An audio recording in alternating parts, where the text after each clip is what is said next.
எல்லாம் வல்ல சிவபெருமானின் திருவருளும் குருவருளும் துணை நிற்க வேண்டி பெரியோர்களை வணங்கியும் தொடரும் இளையோர்களை வாழ்த்தியும் எனது உரையை தொடங்குகிறேன். தொடர்ந்து தற்பொழுது இறைவனார் ஆச்சாரியர்கள் மூலம் உலக உயிர்களை ஈர்க்க வேண்டி தாமே வெளிப்பட நிகழ்த்திய அருட்செயல்களை தாமே வெளிப்பட்டு தாமே பல அருட்செயல்களை இயற்றியும் நிகழ்த்திய அருள் வரலாறுகளை தொடர்ந்து சொல்லி வருகிறோம். அந்த வகையிலே பிரம்மபுரத்திலே எண்ணறிய சிவஞானத்தை குழைத்து அம்பிகை திருமுலைப்பால் ஊட்டிய வரலாறையும், திருக்கோலக்காவிலே தாளம் இந்த புற்றாளம் இந்த வரலாற்றையும், திருவெண்காட்டிலே அச்சுத கலப்பாளருக்கு மெய்கண்டார் என்ற ஒரு சிவஞானியை 13ஆம் நூற்றாண்டில் அருளிய அந்த மெய்த்தன்மையையும் விரித்துரைத்திருக்கிறேன் தனித்தனியாக. தற்பொழுது ஞானசம்பந்த பெருமானுக்கு திருநெல்வாயில் அறத்துறை தலத்து இறைவர் ஏறுவதற்கு சிவிகை, இடக்குடை, கூறி ஊத குளவு பொற்சின்னங்கள், மாரில் முத்தின் படியினால் அளித்த அந்த அற்புத வரலாற்றை விரித்துரைக்கலாம் என்று நினைக்கிறேன். திருஞான சம்பந்த பெருமான் தனது தந்தையின் தோளின் மேல் ஏறியும் அவ்வப்போது சற்று இறங்கி நடந்தும் பல தலங்களுக்கு சென்று வருகிறார். அப்படியாக அவர் முதுகுன்றம் வணங்கிவிட்டு பெண்ணாகடம் என்னும் திரு தூங்கானை மாடம் போய் வணங்குகிறாய்.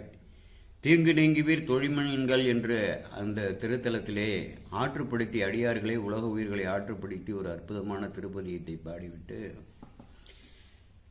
அங்கு தங்கியிருக்கும் பொழுது அவருக்கு நெல்வாயில் அறத்துறை போக வேண்டும் என்ற திருக்குறிப்பு இறைவனால் திருவுள்ளத்தில் ஏற்றி வைக்கப்படுகிறது. அவர்கள் கூட வரும் தந்தையார் மற்ற சுற்றத்தார்களிடெல்லாம் தனது விளைவை சொல்லி அதை அந்த நெல்வாயில் அறத்துறையை நோக்கி பயணிக்கிறார். ஓரொரு கால் தந்தையின் தோளின் மேல் செல்கிறார், ஓரொரு கால் தான் இறங்கி நடந்து செல்கிறார். அந்த இளைய குழந்தை கிட்டத்தட்ட அப்பொழுது ஒரு 4 வயது இருக்கலாம். 3 வயதில் அவர் பாடத் தொடங்குகிறார். அங்கிருந்து திருநெல்வேலி, தலைச்சங்காடு, திருவலம்புரம், பல்லவனிச்சுரம், சாய்க்காடு, திருவங்காடு இப்படியெல்லாம் போயிட்டு அப்புறம் மகேந்திரப்பள்ளி எல்லாம் போயிட்டு அடுத்தது தில்லை தில்லையிலிருந்து மேற்க வரும்பொழுது தான் இந்த ஊர்களுக்கெல்லாம் வர்றாரு. அப்போ ஒரு 4 வயசு, 4க்கும் 5க்கும் இடைப்பட்ட வயதாக இருக்கலாம். அந்த குழந்தை நடந்து போகிறது அப்பாவுக்கு எப்படி கஷ்டமாக இருக்கும்ல, தூக்கிட்டு போகிறாரு, இருந்தாலும் கஷ்டமாக இருக்குது. இருந்தாலும் இந்த குழந்தை நடந்து போகும்போது என்ன ஆயிடுது, இந்த பாத தாரமைகள்லாம் கொஞ்சம் கொஞ்சமாக அப்படியே நொந்து போகிற மாதிரிக்க வலிக்கும்ல. அது இப்போயே சாலைகள்லாம் சரியில்லை. அந்த காலத்தில் மண் சாலையாகவும் இருக்கும், சில பொறுக்குகள் வந்திருக்கும். அப்படிலாம் இருக்கும்பொழுது அவருக்கு அப்படி இருக்குது. அது மறை அனைத்தும் ஒரு வடிவான அந்த பிள்ளை நிலத்தில் சேர்ந்தது போல அந்த குழந்தை நடந்து போகுதுன்னு சொல்லி அதை சேர்க்கிறார், அற்புதமாக சொல்கிறாரு. இப்படி அவர் போகும்பொழுது என்ன ஆயிடுதுன்னா மாரன்பாடின்னு வருது. இப்போ இறையூர்னு சொல்கிறாங்க. அந்த ஊருக்கு எனக்கு போகக்கூடிய ஒரு பெரிய வாய்ப்பு கிடைச்சது. போகணும், அந்த மாரன்பாடிங்கிற ஊருக்கும் போகணும், அறத்துறைக்கும் போகணும்னு நான் நினச்சிட்டு இருந்த உடனே சென்ற ஆண்டு எங்கள் உறவினர்கள் அங்கே ஒரு நிச்சயதார்த்தம் வச்சுருந்தாங்க. அதனால் அங்கே போனோன்னு தான் அதுதான் மாரன்பாடின்னு தெரிஞ்சுக்கிட்டேன். அப்புறம் திருநெல்வேலி அறத்துறையும் போய் தரிசிச்சுட்டு பெண்ணாகடம்லாம் தரிசிச்சுட்டு வந்தோம். அப்படி பெண்ணாகடத்தில் அடுத்தது அந்த இறையூர் அந்த முதன்மை சாலையிலேயே இருக்குது, மேற்கு போகிற சாலையில். அதற்கு அடுத்தாப்புல ஒரு 4 கிலோமீட்டர் இருக்கலாம்னு நினைக்கிறேன். எனக்கு இப்போ சரியான இது இல்லை. இந்த நெல்வாயில் அறத்துறை கொஞ்சம் உள்கிராமமாக திரும்பி போக வேண்டியிருக்கு, இடதுபுறம். அப்படிப்பட்ட ஒரு அற்புதமான தலம். அந்த மாரன்பாடிங்கிற ஊர்கிட்ட போகும்பொழுது சூரியன் இப்படி வெம்மையை கொடுத்துட்டோமேன்னு சொல்லி அவர் மறைஞ்சிடுறாரு. மறைஞ்சோடனே இருள் சூழற சூழலில் என்ன பண்ணுறாங்க, அங்கே இலைப்பாரி விட்டு போகணும். அங்கங்கே இலைப்பாரி தானே போகணும், நடந்து தான் போகணும். அவன் குழந்தைய தோல் மேலே தூக்கிட்டு போகிறாரு, நடந்து போகுது. பெரியோர்கள் எல்லாம் நடந்தே போகிறாங்கங்கும் பொழுது அங்கங்கே இருக்கக்கூடிய இடங்கள் இலைப்பாரி அப்படி தானே போக முடியும். அப்படி போகும்பொழுது அந்த மாரன்பாடிங்கிற ஊர் வரும்பொழுது அங்கே தங்கிடலான்னு முடிவு பண்ணுறாங்க. அப்போ என்ன பண்ணுறாரு, இங்கே தங்கக்கூடிய இடத்த பார்த்தோன்னா 5 எழுத்து ஓதி அங்கே ஞானசம்பந்தர் போகிறாரு. மற்றவர்களும் 5 எழுத்து ஓதி போய் தங்குறாங்க. இதெல்லாம் நம்ம எடுத்துக்கணும். பல தலப்பிரயாணங்கள் போகிறோம், அங்கங்கே அடியார்கள்லாம் வரவேற்பு பண்ணி தங்க வைக்கிறாங்க. அங்கே போய் அது சரியில்லை இது சரியில்லைங்கிறதெல்லாம் அந்த குறைகள்லாம் எதுவுமே பார்க்காத ஏதோ தங்குறதுக்கு இடம் கிடைச்சிதுன்னு சொல்லி அந்த அளவுக்கு நம்ம வந்து பார்க்கணும். அங்கே போகும்போது 5 எழுத்து ஓதி அங்கெல்லாம் போகணும். தங்குமிடமெல்லாம் அந்த இடமெல்லாம் யார் யார் இடம் கொடுக்குறாங்களோ அவங்களுக்கெல்லாம் அந்த புண்ணியம் சேருது அடியார்கள் தங்க வச்சதால். 5 எழுத்து ஓது எப்பவுமே நியமமாக ஓதணும். ஒவ்வொரு செயல்லையும் ஓதணும், ஒவ்வொரு செய்கையும் ஓதணும், ஒவ்வொரு நொடி பொழுதும் நிமிடமும் வந்து ஓத வேண்டும் என்பதை இங்கே சொல்றாரு. அப்போ 5 எழுத்து ஓதி அங்கே போய் தங்குறாரு. அப்போ என்ன ஆயிடுதுன்னா, இப்படி வந்து இந்த குழந்தை வெயில்லையும் அதுலேயும் நடந்து வருது, தகப்பனாரை தூக்கிட்டு வர்றாரு, இப்படிலாம் ஒரு கஷ்டங்கள்லாம் வருதுங்கிறத என்ன பண்றாரு, நெல்வாயில் அறத்துறையில் இருக்கக்கூடிய பெருமான் நினைக்கிறாரு, திருவுளம் கொள்றாரு. திருவுளம் கொண்டு என்ன பண்றாருன்னா, அந்த ஊர்ல இருக்கக்கூடிய மறையவர்களுக்கெல்லாம் இரவு கனவின்கண் போய் ஞானசம்பந்தன் நம்பால் வந்து அணைகின்றான். அவன் ஏறுவதற்கு வந்து சிவிகை, இடக்குடை, கூறி உழுவுத, குளவு போச்சின்னங்கள் ஏனையவற்றெல்லாம் நான் வந்து ஆலயத்தில் வச்சிருக்கேன். நீங்க காலையில் எடுத்து கொண்டு போய் அவனை எதிர்கொண்டு அழைத்து வாருங்கள் என்று தகவல்களை சொல்றாங்க. இந்த அந்தணர்கள்லாம் அதிசயிக்கிறாங்க. என்னடா அறத்துறை இறைவன் வந்து இப்படி நம்ம கனவுல வந்து சொல்றாருன்னு ஒருத்தருக்கு ஒருத்தர் கலந்து பேசி ரொம்ப வியந்து போறாங்க. அப்புறம் வந்து காலை நேரம் விடியக்கூடிய நேரம் வருது, திருப்புள்ளி எழுச்சி நேரம் வந்துடுது. அப்ப கோயிலை நோக்கி இவர்கள்லாம் போகும்போது அந்த கோயில்ல பணி செய்யக்கூடியவர்கள்லாம் இருக்காங்க இல்லையா, அவர்களுக்கும் இந்த செய்தி இறைவன் வந்து உணர்த்திருக்காரு. ஆமாங்க, எங்களுக்கும் இப்ப ஏதோ வந்து உணர்த்தின மாதிரியே இருந்துச்சு அப்படின்னு சொல்லிட்டு அங்க போய் ஆலயத்தை திறந்து பார்த்தாங்கன்னா ஒரே அதிசயம். அற்புதமான ஒரு மணி முத்துகள்லாம் கோக்கப்பட்ட ஒரு சிவிகையும், ஞானசம்பந்தருக்கு நிழற்றி வருவதற்காக ஒரு இடக்குடையும், நல்லா ஊதக்கூடிய பொற்சின்னங்கள்லாம், ஞானசம்பந்தன் வந்தான் பரசமய கோளரி வந்தான், கோளரின்னா சிங்கம், அப்படிதான் ஊதிட்டு போவாங்க இந்த அடியார்கள்லாம். அப்படிலாம் ஊதிட்டு போறதுக்கும் அந்த தாளம் போறதுக்கு என்னென்ன இப்ப நம்ம அன்பர்கள்லாம் வச்சிருக்காங்கல்ல, இளையோர்கள் இளைஞர்கள்லாம் நிறைய கூடி இசைக்குழு, கைலை வாத்திய குழுலாம் வச்சிருக்காங்க பாருங்க. இதை போல பல பள்ளியங்கள்னு சொல்லுவாங்க. பல்விதமான இசைக்கக்கூடிய இறைவனுக்கு உகந்த வாத்தியங்கள்னு அதை வந்து சொல்லுவோம், இசையை வெளிப்படுத்தக்கூடியது. அவைகள் எல்லாத்தையும் வந்து அங்க இருக்கு. அங்க இருக்கக்கூடியவங்க எல்லாம் என்ன பாக்குறாங்க, ரொம்ப ஆச்சரியப்படுறாங்க. ஆஹா அப்படின்னு சொல்லிட்டு கை தூக்கி இறைவனை வந்து வணங்கி இப்படிப்பட்ட பேர் எங்களுக்கு கிடைச்சதுன்னு சொல்லிட்டு இங்கேருந்து எல்லாரும் கிளம்பி ஞானசம்பந்தரை அழைக்கணும் அப்படின்னு சொல்லி இங்கேருந்து இப்போ வந்து ஒரு 4 கிலோமீட்டர் இங்கேருந்து ஞானசம்பந்தர் புறப்பட்டு அந்த விழா ஆண்டுதோறும் நடக்குது. இந்த இறையூருங்கிற மாறன்பாடியிலிருந்து புறப்பட்டு ஆண்டுதோறும் ஒரு சிறப்பாக அந்த ஊர் மக்கள் வந்து இந்த விழாவை கொண்டாடுறாங்க. அப்படி பல்லக்கில் போற மாதிரி இந்த அப்படியே இந்த நிகழ்வு நிகழ்த்தி அவங்க பண்றாங்க. ரொம்ப சிறப்பா இருக்கும்னு சொன்னாங்க. இப்பதான் சமீபத்தில் அது நடந்து முடிஞ்சதா நான் இதுல முகநூல்லாம் பார்த்தேன். போன பிப்ரவரி மாசத்துல என்னமோ நடந்திருக்காப்புல இருக்கு. அப்படிப்பட்ட ஒரு சிறந்த விழா எடுத்து செய்யறாங்க.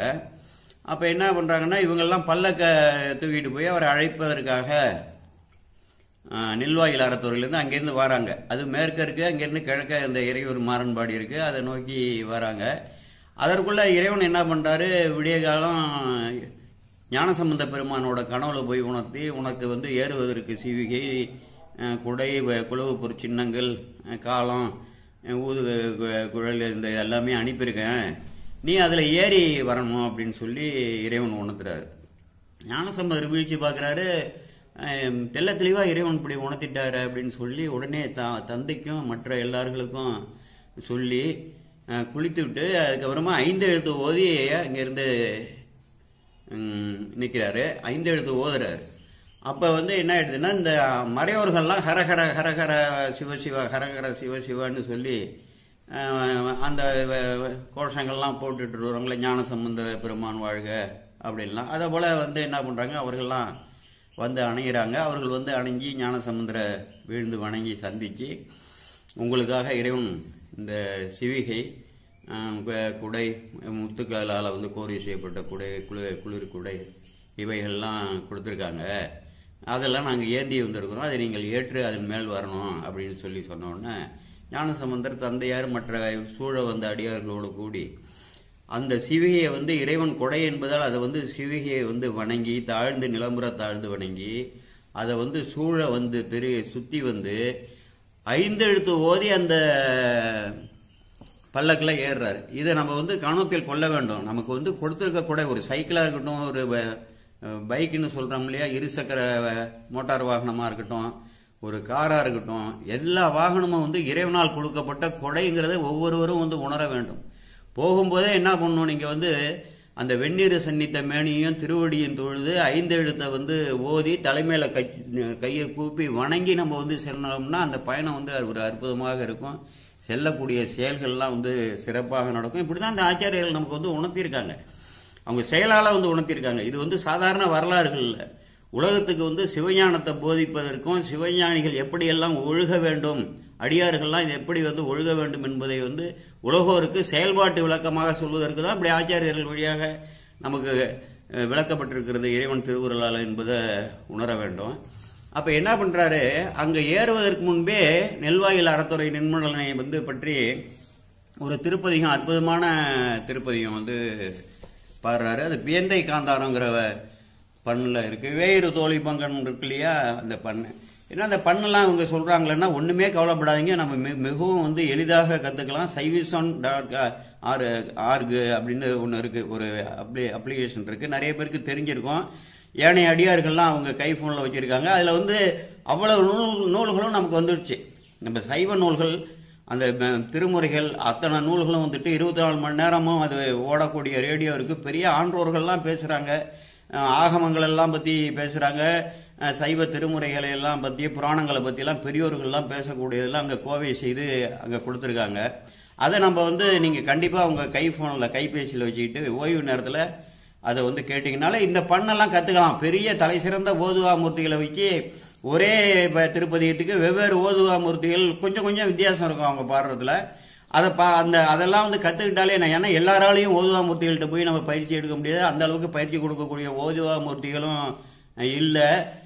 நமக்கும் அதை போல அந்த நேரம்லாம் கிடைக்காது. இது நேரம் கிடைச்சப்ப எங்கெங்க போறோமோ, இப்ப இந்த பாடல் இருக்குன்னா இந்த பாடல் பாடும்போது இது அப்படியே மனசுக்குள்ள வாங்கினோம்னா எளிதா நமக்கு மனசுல பதிஞ்சிடும். இந்த பண்ணோட இசை பாடக்கூடிய ஒரு வந்துடும். அப்படிப்பட்ட அற்புதமான ஒரு பியந்தை காந்தாரத்துல எந்தை ஈசன் எம்பெருமான் என்று எடுத்து அற்புதமாக பாடுறாரு. இதுல என்ன செய்தி சொல்ல வர்றாரு அப்படின்னா, நான் வந்து இறைவனை வந்து விழையில, எனக்கு வந்து ஏறி வர்றதுக்கு எனக்கு கஷ்டமா இருக்கு, எங்க அப்பாவுக்கு தூக்கிட்டு வர்றதுக்கு கஷ்டமா இருக்கு, எனக்கு ஏதாவது ஒரு சிவிகை வேணும்.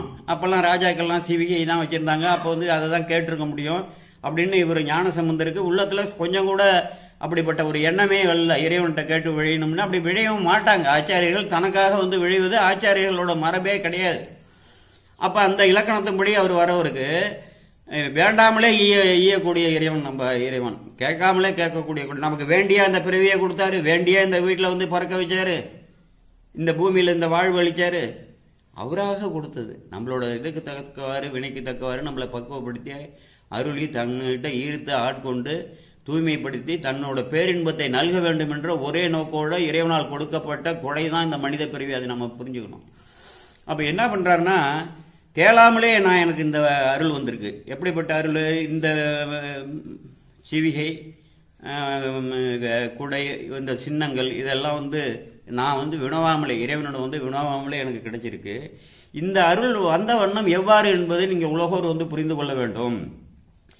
இது வந்து எல்லாருக்குமே கிடைக்காது, எனக்கு ஏன் கிடைச்சது அப்படின்னா அதுதான் இந்த பதிகம் பூரா திருப்பதிகம். இதை வந்து எனக்கு மனப்பாடம், அற்புதமாக இதை வந்து மனப்பாடம் பண்ண வேண்டிய ஒரு திருப்பதிகம். இது மாறன்பாடியில அந்த இறையூர்லயே பாடுறாரு. திருநெல்வாயில அறத்துறையில போய் வேற ஒரு பதிகம் பாடியிருக்காரு. அந்த பதிகம் நமக்கு கிடைக்கல, நமக்கு திருவுருள் இல்லை.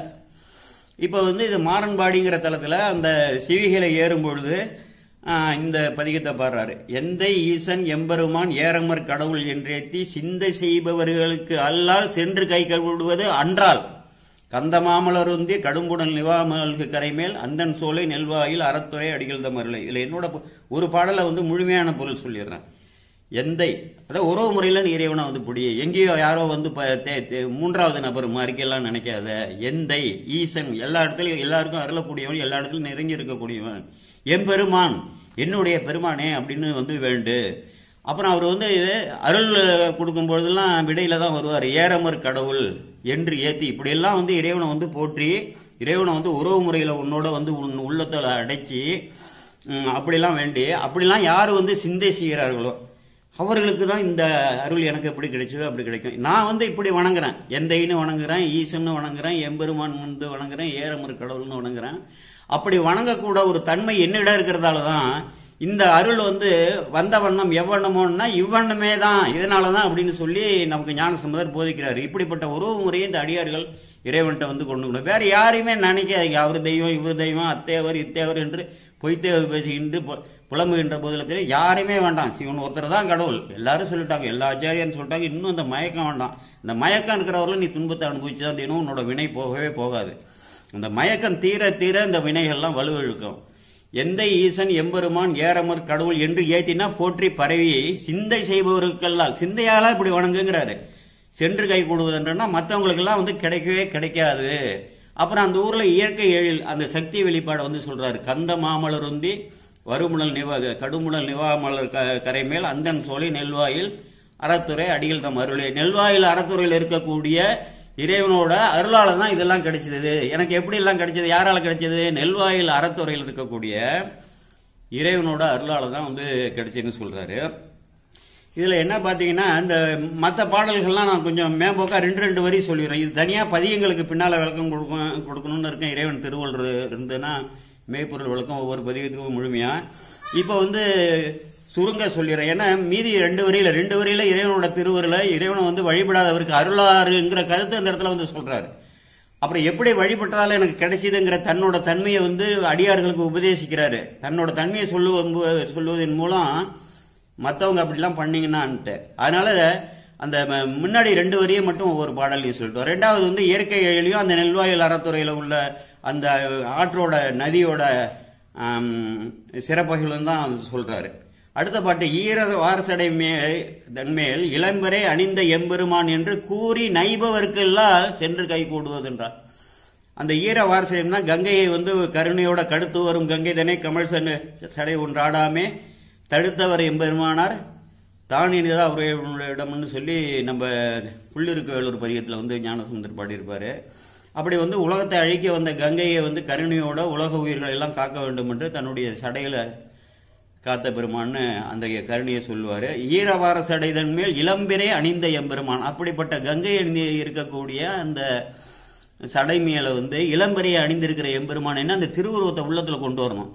அவருடைய சீரும் சிறப்பும்னா இறைவனோட புகழெல்லாம் இருக்கு இல்லையா, எல்லாமே இருக்கு. அட்ட வீரட்டம், அடிமுடி தேடிய படலாம், நீலம் உண்ட படலாம், அர்ஜுனனுக்கு பாசுபதம் கொடுத்தது, பகீரதன் வேண்ட கங்கா நதியை வந்து ஏத்தது, பிறையை வந்து சரணடைந்ததை காத்ததுன்னு பல இறைவனோட சிறப்புகள்லாம் புராண வரலாறுகள்லாம் இருக்குல்ல, அவைகளெல்லாம் சீரும் செல்வமும் அந்த அப்படிப்பட்ட செல்வங்களை எல்லாம் வந்து ஏத்தா சிதடர்கள்னா பேதையர், அவர்களுக்கெல்லாம் கிடைக்காது அப்படிங்கிறாரு. இது நல்லா புரிஞ்சுக்கணும். ஒருத்தர் கேட்டாரு, இறைவன் எப்படி உயிர்களுக்குள்ள வந்து வேறுபாடு பார்ப்பாரு, அப்படிலாம் வந்து பேதம் பார்க்கக்கூடியவரா, அப்படிலாம் பார்க்க மாட்டாரு அப்படின்னாரு. அப்படி கிடையாது, யாரும் பேதம் பார்க்க அவரு மாட்டாரு, இவன் பேதத்தோட இருக்கான், அதுதான் பிரச்சனையே அப்படின்னு சொல்லிட்டு அது சொன்னேன். எப்படின்னா, பொதுவாக எல்லா உயிர்களுக்கும் இந்த உலகத்தை படைச்சிருக்காரு. பொதுவாக உலகத்தில் உள்ள அத்தனை உயிர்கள் வந்து சாதாரண கிருமியிலிருந்து யானை வரையிலும் எல்லா உயிர்களும் வாழ்வதற்காக இந்த உலகத்தை படைச்சு அவைகளுக்கு என்னென்ன உயிர் வாழ எவ்வளவு ஒரு உயிருக்கு ஒரு இனத்துக்கு வந்து ஆயுள் காலம் வந்து நிர்ணயிக்கப்பட்டிருக்கோ பொதுவாக அவைகள் அதுவரை அவைகள் வாழ்வதற்கு எல்லாமே கொடுத்திருக்கிறார். அப்படி வரும்பொழுது மனித பிறவில விலங்குகள்லாம் போய் மனிதனாக வந்து ஒரு உயர்ந்த நிலைக்கு வந்ததுக்கு அப்புறமா திரும்ப மிருக நிலையிலேயே வந்து இருந்து அவன் வாழ்ந்துகிட்டு இருந்தான்னா அவனுக்கு அந்த நன்மைகள் வந்து கிடைக்காது. அப்ப என்ன ஆயிடுதுன்னா, உலகத்துல உள்ள அவ்வளவு தவறுகளும் செய்யறான். இறைவன் தான் இந்த உடம்பை கொடுத்தாரு, இந்த வாழ்க்கையை கொடுத்தாரு, அவர் போட்ட பிச்சை, அவர் போட்ட நன்கொடை, அதுலதான் நம்ம வாழ்ந்துகிட்டு இருக்கிறோம். அறிவு கூட இல்லாம வந்து இறைவனை முற்றிலுமாக மறந்து இருக்கிறவனுக்கு இறைவன் வந்து எதுவுமே செய்ய மாட்டார். ஆனால் யார் வந்து இதெல்லாம் வந்து முற்றிலுமாக உணர்ந்து நம்ம ஆகா இறைவன் கொடுத்த நன்கொடை, இறைவனோட கருணையால இந்த நமக்கு உடல் கிடைச்சது, இறைவனோட கருணையால தானே அந்த 5 பொறிகளும் நமக்கு சிறப்பாக கிடைச்சிருக்கு, 5 புலன்களும் நமக்கு வந்து சரியாக வேலை செய்து நல்ல அறிவுலாம் கிடைச்சிருக்கு, அவரை நினைக்கக்கூடிய இந்த புண்ணியமும் நமக்கு வந்து கிடைச்சிருக்குன்னு சொல்லி இறைவன் கொடைன்னு சொல்லிட்டு, அவர் இல்லைன்னா இந்த உயிர் என்ன செய்யும், ஒண்ணுமே இந்த உடலை கொடுக்கலன்னா கருவி கரணங்கள் வேலை செய்யலைன்னா அது ஒரு கல்லுக்கோப்பாக கிடைக்கும். இதை நினைச்சு அவன் வந்து மனசை உருவணும்.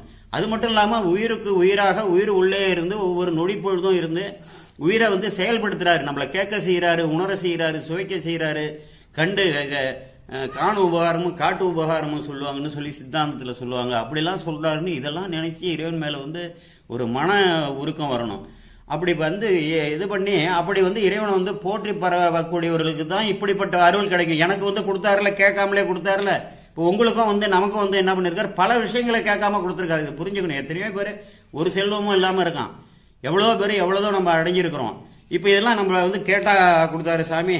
பிறக்கும் பொழுதே நான் வந்து அம்பானி வீட்டில் வந்து பிறக்கணும், இல்லை எவர் வீட்டில் வந்து மிட்டில் லட்சுமி வீட்டில் பிறக்கணும், அப்படி இல்லாமல் கேட்டுட்டா நம்ம வந்து பிறந்தோம். அப்படிதான் நமக்கு வந்து கேட்டுட்டு பிறக்கிற வாய்ப்பு இருந்தால் நம்ம அப்படிதான் கேட்டிருப்போம். நம்மளோட தகுதிக்கு தக்கவாறு இந்த உயிரை எப்படி வளர்த்து வைக்கணும், எல்லாம் நம்ம அவரோட பிள்ளை, இந்த பிள்ளையை இப்படி தான் வளர்த்து வைக்கணும், இந்த இடத்துல தான் பிறக்க வைக்கணும், இதை வளர்த்து கொஞ்சம் கொஞ்சமாக கொண்டு வந்து பக்குவப்படுத்தணுங்கிறதுக்காக அப்படி பண்ணுறாருக்கிறத நம்ம புரிஞ்சுக்கணும். அடுத்தது வந்து பிணிகலந்த புன்சடை மேல் பிறையணி சிவன் என பேணி பணிகலந்து செய்யா பாவிகள் தொழில் செல்வது என்றால், பணிகலந்துன்னா அதை பிணித்து கட்டப்பட்ட புன்சடை மேல வந்து பிறையணி இருக்கக்கூடிய சிவனேன்னு சொல்லி சிவபெருமானோட திருநாமம் வருது.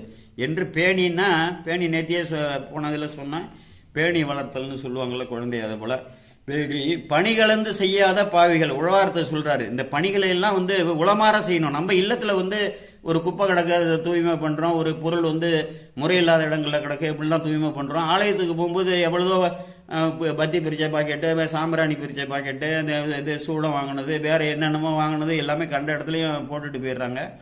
அவைகளெல்லாம் வந்து எடுத்து செய்யணும். நந்தவன பணி இருக்கு, தூய்மை பணிகள் இருக்கு, செடிகள் கொடிகள்லாம் வந்து முளைச்சிருந்ததுன்னா முள் செடி தேவையில்லாதெல்லாம் அகற்றக்கூடியது. அப்புறம் ஆலயத்தில் உள்ள உட்புற பணிகள், அயல் பணிகள், இவைகள் எல்லாம் வந்து இந்த கலந்து செய்யாத அவனெல்லாம் வந்து பாவிகள்ங்கிறாரு. இந்த முதல்ல என்ட்ரி பாயிண்ட் உழவாரங்கிறது வந்து சைவத்தில் வந்து நுழையக்கூடிய ஒரு நுழைவு வாயில். அது நம்ம வந்து புரிந்து கொள்ள வேண்டும். அதன் மூலம் தான் நம்ம வந்து அடுத்த நெறிக்கெல்லாம் வந்து செல்ல முடியும். அப்போ வந்து இப்படி பணிகளை வந்து செய்யாதவர்களாம் பாவிகள் இருக்கிறாரு. அவருக்கு உடலை கொடுத்துருக்காரு, உணவு 3 வேளையும் கொடுக்குறாரு, எல்லாமே செய்கிறாரு, உண்ண உணவு, உடுக்க உடை, இருக்க இருப்பிடம், அவனுக்கு மனைவி மக்கள் எல்லாத்தையும் கொடுக்குறாரு. ஆனால் அவன் இறை பணிக்கே வரமாட்டேங்கிறானே, அப்படின்னா பாவிகள்னு சுட்டுறாரு. பாவம் செய்தவன், அந்த பாவம் செய்ததால அவனை வந்து அந்த பணியில இறைவன் வந்து பணி கொண்டு அருள்வதற்கு இறைவனை வந்து நம்ம வேண்டணும். பணி கொண்டு அருள்வேன்னு ஞானசம்பந்தர் கெஞ்சி கேட்கிறாரு. பிணிகுள் சடை நீர், மணிகுள் மேடறு நீர், அணிகுள் மேல் நீர், பணி கொண்டு அருளுமேன்னு கெஞ்சிறாரு சாமிகிட்ட. பணி கொண்டு அருள்வது சாதாரணம் இல்லை. உழவார பணிக்கு நீ உள்ள நுழையிறது வந்து இறைவன் திருவருள் இல்லாம முடியாது. அதை நம்ம வந்து முதல்ல புரிஞ்சுக்கணும். அப்படி பணிகளாந்து செய்யாத பாவிகள் தொழ செல்வது என்றால் அவனுக்கெல்லாம் கிடைக்காது, இந்த அருள் வரவே வராது அப்படிங்கிறார். துண்ண ஆடை ஒன்று உடுத்தி தூய வெண்ணீற்றனராகி உண்ணி நைபவர்களுக்கெல்லாம் ஒன்றும் கை கூடுவதென்றால் அப்படின்னு சொல்றாரு. மனசு வந்து உருகி வணங்கணும். நிறைய வந்து நமக்கு சொல்லியிருக்காங்க. நெக்குள் ஆர்வம் மிக பெருக நினைந்து அப்படின்னு சொல்லியிருக்காரு. துஞ்சலும் துஞ்சல் இல்லாத போதிலும் நெஞ்சகம் நைந்து நினைமின்னால் தரும் அப்படின்னு சொல்லியிருக்காரு. காதலாகி கசிந்து கண்ணீர் மல்கி ஞானசம்பந்தர் தான். அதே வந்து அழவல்லவர் ஆடியும் பாடி எழவல்லவர் எந்தை அடிமேல் விழவல்லவர் அப்படின்னு சொல்லி அடிகளை நம்ம அடியார்கள்லாம் இருக்காங்களா அவங்கள போற்றி பரவி விழிமேலையில பாடியிருக்காரு. இங்க அழுந்தூருங்கிற ஊர்ல என்ன பண்ணிருக்காரு, தொழுமாறு வல்லார் துயர்தீர நினைந்து எழுமாறு வல்லார் இசைபாட விம்மி அழுமாறு வல்லார் அழுந்தை மறையோர் வழிபாடு செய்ய மடம் மண்ணினையன்னு ஒரு பாடல் பாடியிருக்காரு. ஒரு அற்புதமான பாட்டு. இறைவனை வந்து போற்றி பாடும்போது இந்த மறையோர்கள்லாம் என்ன பண்ணுவாங்களா, விம்மி விம்மி அழுவாங்களாம். அப்படின்னா எந்த அளவுக்கு அவங்களோட கசிவு, மனக்கசிவு. கல்லை பிசைந்து கனிவித்துங்கிறாரு, கல்லை பிசைந்து மென்கனியாக்கிங்கிறாரு மாணிக்க வாசகர். உள்ள முறையில் உடனாவார் ஒரு இடத்துல சொல்லியிருக்காரு சாமி. உருகு சிந்தை இல்லாருக்கு அயலான் அப்படின்னு சொல்லியிருக்காரு. ஞானசம்பந்தரே சொல்லியிருக்காரு, உருகு சிந்தை இல்லாருக்கு அயலான் அப்படின்னு சொல்லியிருக்காரு. அப்புறம் என்ன சொல்றாரு, உற்று உணர்ந்து உருகி ஊறி உள்கசிவு உடையவர்களுக்கு நற்றுணையாவர் போலும் நனிப்பள்ளி அடிகளார் என்று சொல்லி, அப்புறம் உற்று உணர்ந்து உருகி ஊறி உள்கசிவு உடையாருக்கு அப்படி இருக்கிறவங்களுக்கு தான் நற்றுணையாவர் போலும் நனிப்பள்ளி அடிகளார்னு பாடியிருப்பாரு. நினைந்துருகும் அடியாரை நெய்ய வைத்தார், நெல்லாமை தீவினைகள் நீங்க வைத்தாரு அப்படிங்கிறாரு. அப்புறம் சுந்தரமூர்த்தி சாமிகள் மிகச் சிறந்து உருகி பரவுவார் வினைப்பற்று உகந்து உள்கி நன்னாதார் வினைப்பற்று அறுப்பானை. மிகச் சிறந்து உருகி பரவுவார் வினைப்பற்று அறுப்பானைன்னு ஒரு இடத்துல சொல்லியிருக்காரு.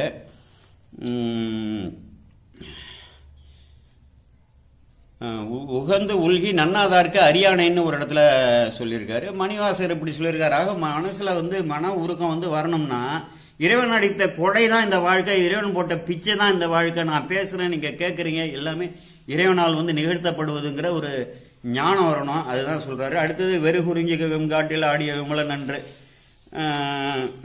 காட்டு பூனைகள் அதெல்லாம் இருக்கு இல்லையா, விலங்குகள்லாம் இருக்கக்கூடிய அந்த காட்டில் சுடுகாட்டில் போய் எங்களுக்காக எங்களோட வினைகள்லாம் அற்று போகுமாறு இப்படி வந்து ஆடுறிய இறைவா, இந்த உலகியலை நடத்துறதுக்காக, ஐந்தொழில் நடத்துறதுக்காகன்னு சொல்லி எந்த வித விமலன்னா எந்த வித குறையும் இல்லாதவர்னு அர்த்தம். அப்படின்னு சொல்லி உருகி நைபவர்களுக்கு அல்லால் ஒன்றும் கை கூடுவதென்றால் உறவு நீர் கடந்த ஒருவன், உறவு நீர் சடை கறந்த, அதாவது உறவுன்னா பறந்த கங்கையை சடையிலே மறைத்த ஒருவன். ஒருவன் முக்கியமான வார்த்தை இது. அந்த ஒருவன்கிறத வந்து நிக்காததாலதான் இவ்வளவு துன்பம். ஒவ்வொருத்தரும் அடையிறது. அடியாரா இருந்தா கூட நீங்க வந்து கும்பிட்டுட்டு அப்புறம் அந்த கோயிலுக்கு இந்த கோயிலுக்கு இதுக்கு வேற யாராவது ஜோசியக்காரர் சொன்னார்னா அந்த இடத்துக்கு, அப்புறம் பூசாரி கிட்ட போய் இது பண்றது. நல்லா படிச்ச ஆளுகள் எல்லாமே இப்படி இருக்காங்க. நிறைய திருமுறைகளை கையில தொட்டு படிச்ச ஆளுகள்லாம் நான் நிறைய பார்த்து, போதிக்கிற ஆளே இப்படி இருக்கான். ஒரு ஆள் போய் பூசாரிகிட்ட விபூதி பூசிக்கிட்ட எல்லாம் பார்த்துருக்கிறேன். பெருசா மற்றவங்களுக்கு எல்லாம் போதிக்கிற பெரிய ஒரு அறிஞர்.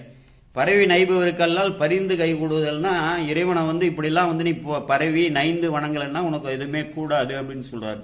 நீலமாமிழற்று நீரணி சிவன் என பேணும் சீலமாந்தர்களுக்கு அல்லால் சென்று கை கூடுதென்றால், இப்படி யாரு நீலமாமணிமிழற்று நீரணி, உலகத்துக்கு காத்த கருணையாக அந்த விடத்தை உண்ட நீலமாம மணிமிழர் உள்ளவர், திருநீர் அணிந்திருக்கக்கூடிய சிவனன்னு யாரு பேன்றாங்களோ அப்படிப்பட்டவர்கள் சீலமாந்தர்கள்ன்றாரு.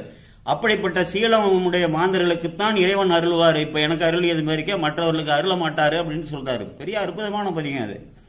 செழுந்தன் மார்களை எடுத்து அடுத்த ராவணன் சொல்றாரு. ராவணன் அழுந்த ஊரிய விரலான் போற்றின்னு சொல்லி, ராவணனை அழுந்த ஊன்றிய இறைவனே போற்றி அப்படின்னு சொல்லி, இது வந்து ஒரு பெரிய மெய்த்திருவாக்கு. இது சொன்னாலே வந்து புண்ணியம், அதுதான் நம்ம புண்ணியம். அப்படி அல்லாது அருளான், அப்படி என்பாருக்கு அல்லது அருளான்னு சொல்லிடுறாரு. அப்புறம் நுணங்கும் நூலையன்மாலும் இருவரும் நோக்கறியானி, திருமாலாலையும் பிரமணாலையும் நோக்கக்கூட அறியான் அப்படின்னு வணங்கி நைபவருக்கல்லால் வந்து கை கூடுவதென்றால், அப்படிப்பட்ட அரியவனாகிய சிவனை யாரு வணங்கி உள்ளம் உருகிறார்களோ அவர்களுக்கல்லால் வந்து இந்த அருளும் வந்து கிடைக்காது அப்படின்னு சொல்றாரு. அதுமா திருமால் பிரம்மனுக்கு தான் வந்து பார்க்க முடியலன்னு சொன்னா என்னன்னா, ஆணவத்தால் அவர்கள் தான்ங்கிற தன்முனைப்பு இருந்தது அப்படின்னு சொல்லி சொல்லுவாங்க, பாடுவாங்க, நம்மளும் அதை சொல்லுவாங்க, நம்மளும் கேட்டு ரசிப்போம், அவங்களால காட்ட முடியல. இப்ப நமக்கு மட்டும் போயிட்டுதா அந்த ஆணவம், தான்கிற தன்முனைப்பு நமக்கு போயிடுச்சா? நமக்கும் போகலைங்கிறத நம்ம புரிஞ்சுக்கணும். நீ திருமால் பிரம்மனை வந்து சொல்றாங்களா, திருமால் பிரம்மனை வந்து அடிய முடியும் காணலன்னு நம்ம போய் கண்டது மாதிரி அப்படிலாம் நினைச்ச கூடாது. முதல்ல நமக்கு அந்த தன்முனைப்பு நான்கிற எண்ணம் நமக்கு வந்து போகணும். நான் எனதுங்கிறது, நான் தான் செயல்படுறேங்கிறது அந்த எண்ணமே போகணும். இறைவனோட கருவியாக தான் நான் இப்ப செயல்படுறேன், இறைவனோட கருவியாக தான் இங்க வந்து உரையாற்றன ஒழிஞ்சு செலுத்தப்படுறேன், செலுத்தப்பட்டு செயல்படுத்தப்படுறேங்கிற உணர்வு நமக்கு இருக்கணும். அப்படி இருந்தாதான் வந்து இறைவனை வந்து காண முடியுங்கிறத நம்ம கருத்தை எடுத்துக்கணும். அவர்களுக்கு அல்லால் வந்து செய்ய மாட்டாரு. சாக்கியப்படுவாரும் சமன்படுவார்களும் மற்றும் பாக்கியப்படவர்களா பாவிகள்ங்கிறாரு. சாக்கியர்களையும் சமணர்களும் அப்போது இருந்தவர்கள்லாம் இறைவனை வந்து வணங்குறதுக்கு அவங்களுக்கு பாக்கியமே கிடையாது. பாக்கியப்பட இல்லாதவர்கள் யாரு? பாவிகள். அவங்க மட்டும் தானே இருக்காங்க. நம்ம இந்துக்கள்லயே இந்து மதத்தோட ஒரு பிரிவு தான் உயர்ந்த நிலையில உள்ள, அதாவது அரும்பு மலர் காய்கனி போல் அன்றே பராபரம்னு கனி போல வந்து நம்ம செய்வோம். அரும்பு மலர் காய் கனி போல்னு சொல்லி அன்றே பராபரம்னு தாய்மானவர் சொல்லும்போது கனி மறிக செய்வோம், அந்த வேத நெறியில கனிந்த செய்வோம். அவர்கள் இதுலயே வந்து பிறந்தவன் சைவ குடும்பத்துல இருக்கிறவனே அப்படி வந்து போயிட்டானே, ஏன் இன்னொரு மாற்று மதத்தை வந்து சொல்றாரு அன்னைக்கு, இவன் இன்னும் எல்லாமே வந்து வணங்கிட்டு.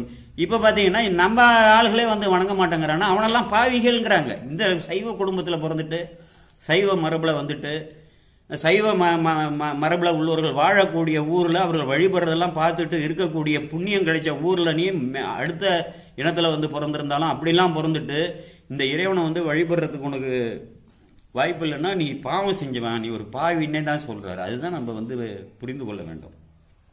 பாக்கியப்பட இல்ல பாவிகள் தொழை செல்வதென்றால்னா அவங்களுக்கு அருளாறு அப்படின்னு சொல்லி அற்புதமா திருக்கடை காப்பு. கரையினார் பொருள் சூழ்ந்த காழியுள் ஞான சம்பந்தன், நல்ல வந்து கரிய சோலைகள், நல்ல வந்து பச்சை பசேல்னு இருக்கக்கூடிய பொழிகளால் சூழப்பட்ட காழியில் இருக்கக்கூடிய ஞான சம்பந்தனாக அறையும் பூம்புணல் பறந்த அறத்துறை அடிகள் தம் அருளை. எந்த அருளை நான் சொல்றேன்னு சொல்றாரு. எனக்கு இப்ப கொடுத்தாரு பாருங்க, சீவிகை, இந்த குடை, ஊதுகுழல், இந்த சின்னங்கள்லாம் கொடுத்தாரு பாத்தீங்களா, காலம் எல்லாமே கொடுத்தாரு இல்லையா. அந்த நெல்வாயில் அறத்துறை இதுதான் வந்து நமக்கு அகச்சான்று.